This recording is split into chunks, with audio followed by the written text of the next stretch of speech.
जय श्री राम। मन मंदिर चैनल में एक बार फिर से आपका स्वागत है। आज मैं आपके लिए ब्रह्मचर्य से जुड़ी एक महत्वपूर्ण जानकारी लेकर आया हूँ, जिसको सुनने के बाद आपको पता चल जाएगा कि एक साधक के लिए ब्रह्मचर्य का कितना महत्व है। जानते तो हम सभी हैं कि ब्रह्मचर्य कितना जरूरी होता है कुंडलिनी जागृत में, लेकिन छोटी छोटी चीज़ें हम मिस कर जाते हैं, उनकी जानकारी हमें नहीं पता होती। तो कृपया करके वीडियो को पूरा देखना ताकि आपको सही जानकारी प्राप्त हो सके।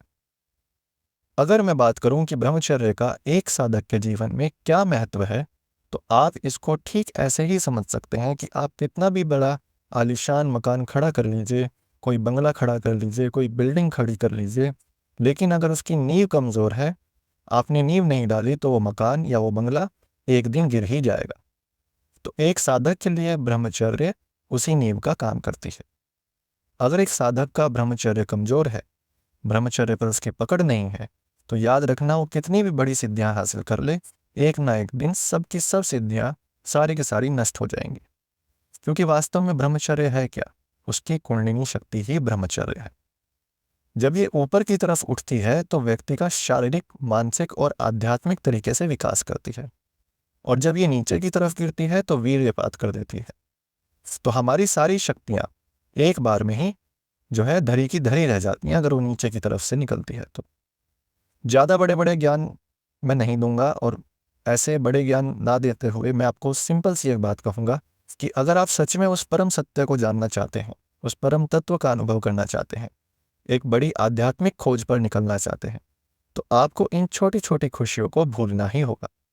ये जो चंद पल की जो खुशियाँ हैं आपको काम वासना से जो मिलती हैं, अगर आप यहीं अटक के रह जाने वाले हैं, तो याद रखना आप कभी भी आध्यात्म के उस स्तर पर नहीं पहुंच पाएंगे जहां आप पहुंचने की सोच रहे हो।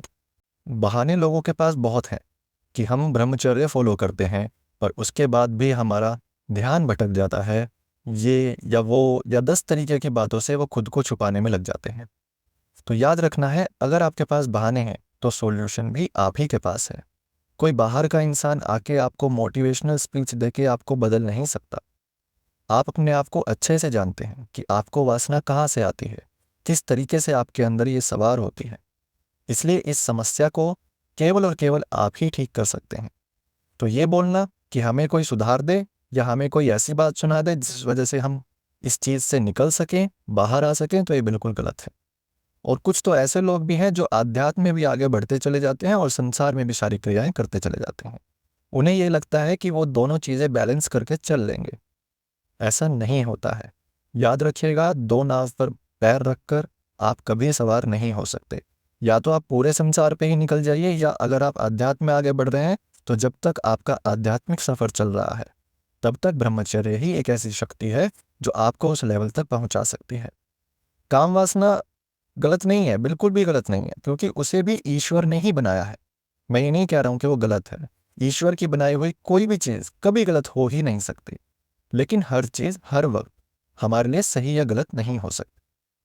किसी वक्त वो हमारे लिए सही रहती है और किसी वक्त वो हमारे लिए गलत होती है।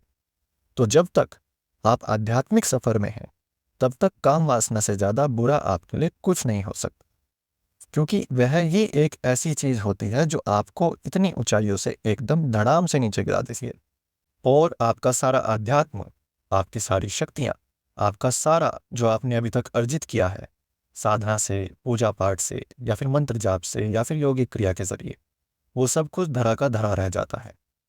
इसलिए अगर आप आध्यात्म में आगे बढ़ना चाहते हैं तो एक बात दिमाग में गांठ बांध कर रख लीजिए कि ब्रह्मचर्य ही एक ऐसी शक्ति है जिसके जरिए आप वहां तक पहुंच सकते हैं। इसलिए बात एकदम सीधी है कि अगर आप कुछ भी बड़ा हासिल करना चाहते हैं तो आपको कुछ चीज़ों को छोड़ना होगा। आप हर चीज़ एक साथ लेकर नहीं चल सकते। और अब अगर मैं ये बात कहूँ कि आप ब्रह्मचर्य को किस तरह फॉलो कर सकते हैं, तो वो आप खुद ही बताइए। आपने अभी तक ना जाने कितनी वीडियोस में ये सब देख लिया होगा मोबाइल में कि ब्रह्मचर्य किस तरीके से फॉलो करें, ये नहीं करना चाहिए, वो नहीं करना चाहिए, पर क्या इनमें से एक बात भी आपने फॉलो करी है? क्योंकि जब तक आपके अंदर खुद ही जुनून नहीं होगा किसी चीज़ से बाहर निकलने का या किसी बड़े सच को प्राप्त करने की कोशिश करने का, तो याद रखिएगा, कोई कितना भी बड़ा मोटिवेशनल स्पीच आपको दे दे, आप वहीं के वहीं अटके रह जाएंगे। एक छोटा सा गंदा दृश्य ही आपकी काम वासना को भड़काकर आपका सारा काम, सारी तपस्या को खत्म कर देगा। क्योंकि गलत ज्ञान देने वालों की कमी आज भी नहीं है और आगे भी नहीं होगी। कुछ लोग तो ऐसे मिलते हैं जो ये कहते हैं कि हमने ब्रह्मचर्य फॉलो किया पर हम बीमार पड़ गए। कुछ लोग ऐसे हैं जो ये कहते हैं कि हफ्ते में एक बार मैथुन कर लेना चाहिए, उससे मानसिक संतुलन ठीक बना रहता है। तो आप एक बात का जवाब दे दीजिए हमें कि हमारे ऋषि मुनि हैं, उन्होंने इतने बड़े बड़े ग्रंथ लिखे, इतनी बड़ी बड़ी सिद्धियां हासिल की, क्या वो ये कहते थे? वृंदावन, काशी, केदारनाथ में जो साधु संत हैं वो तो ऐसा कुछ नहीं करते। क्या उनका मानसिक संतुलन बिगड़ गया? नहीं। उनका मानसिक संतुलन, शारीरिक संतुलन, आध्यात्मिक संतुलन चरम सीमा पर है। कैसे ब्रह्मचर्य की शक्ति ने केदारनाथ की बर्फीली हवाओं में उन साधु संतों का बैलेंस बना के रखा हुआ है। वो ध्यान में बिना वस्त्रों के बैठे रहते हैं। मानसिक संतुलन केवल हमारा तभी बिगड़ता है जब हम काम वासना को जबरदस्ती दबाते हैं और जबरदस्ती उसको कंट्रोल करके रखते हैं। हमारा मन गंदी चीजों में भटका रहता है, लेकिन फिर भी हम अपने शरीर को रोकते हैं, तब मानसिक विकृति पैदा होती है। जब आप ब्रह्मचर्य फॉलो करते हैं तो शुरुआती दिन ही थोड़े मुश्किल होते हैं, पर एक टाइम के बाद गंदे विचार आना स्वयं ही बंद हो जाते हैं। और इस तरीके से ब्रह्मचर्य को फॉलो किया जाता है। क्योंकि ये जो विचार आते हैं ये आपके अंदर के ही कचरे होते हैं और इसी कारण ये धीरे धीरे निकलते रहते हैं। तो एक टाइम तक ही कचरा बाहर निकलेगा, उसके बाद सब कुछ अपने आप ही क्लीन हो जाएगा। तो अगर आप सच में ब्रह्मचर्य को सही तरीके से फॉलो करते हैं तो आप कभी भी मानसिक रूप से विकृत नहीं होंगे।